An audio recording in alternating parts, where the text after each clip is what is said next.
it.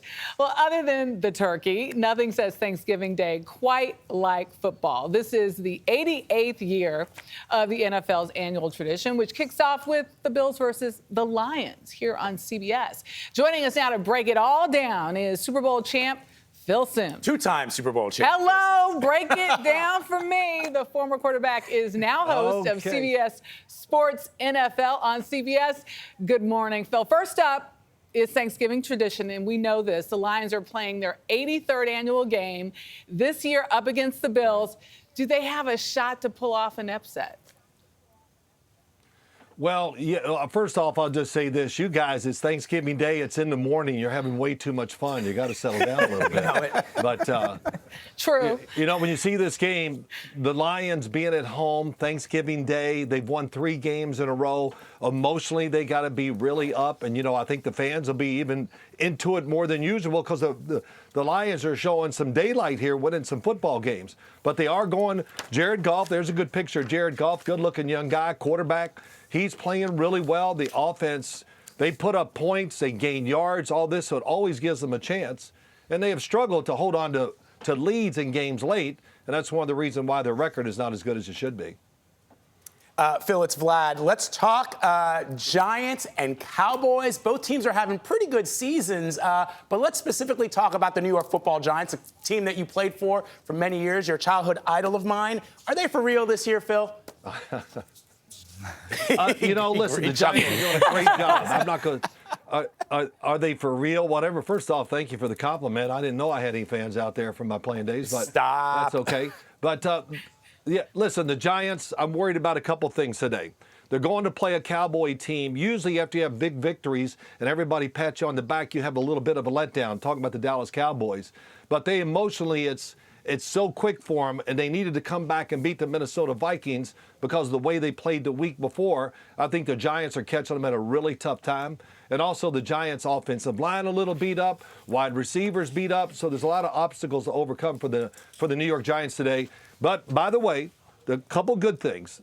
Brian Daboll's did an unbelievable job with the New York Giants so far this year. And Daniel Jones and Saquon Barkley have been carrying the football team. 2 big question marks for them coming into the year, and they've answered those. They played very well. And let's see if the Giants can hang on and win a couple games down the stretch to get themselves into the playoffs.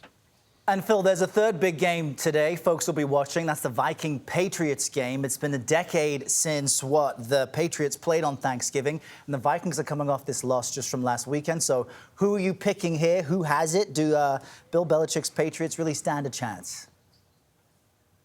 Oh, sure, they stand a chance. Mac Jones played pretty well for them last week against the Jets. Their defense of the Patriots is getting better and better. They can rush the passer, something they haven't really been good at for years.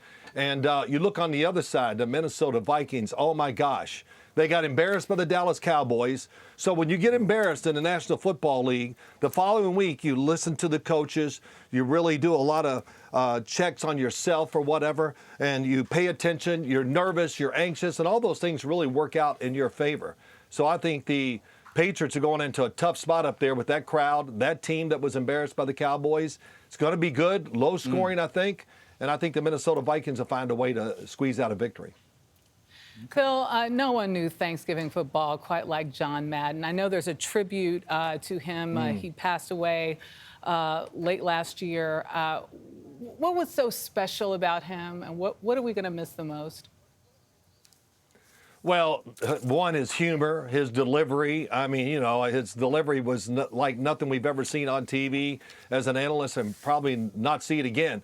But I think the big thing, his love for the game. And as an ex-player, he covered many of the Giant games that I was fortunate to play for. And when he came around, it was amazing. The energy of the football team, everything picked up because John Madden and Pat Summerall, ex-New York Giant, were there watching practice and interviewing a lot of guys and stuff like that.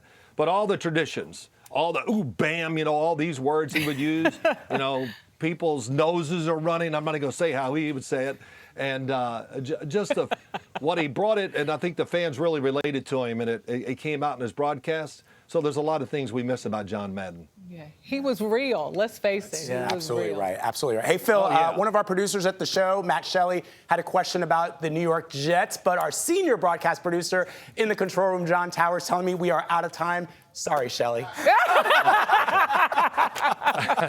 Wasn't expecting that. Oh, well, We'll leave it it's great there. being on with you guys and everything. Have a great day. So, but thank you. Happy You Thanksgiving. too. You Phil too. Simms, thank you. And you can tune into the Bills versus guys. Lions game today at 12:30 p.m. Eastern, right here on CBS. That's right.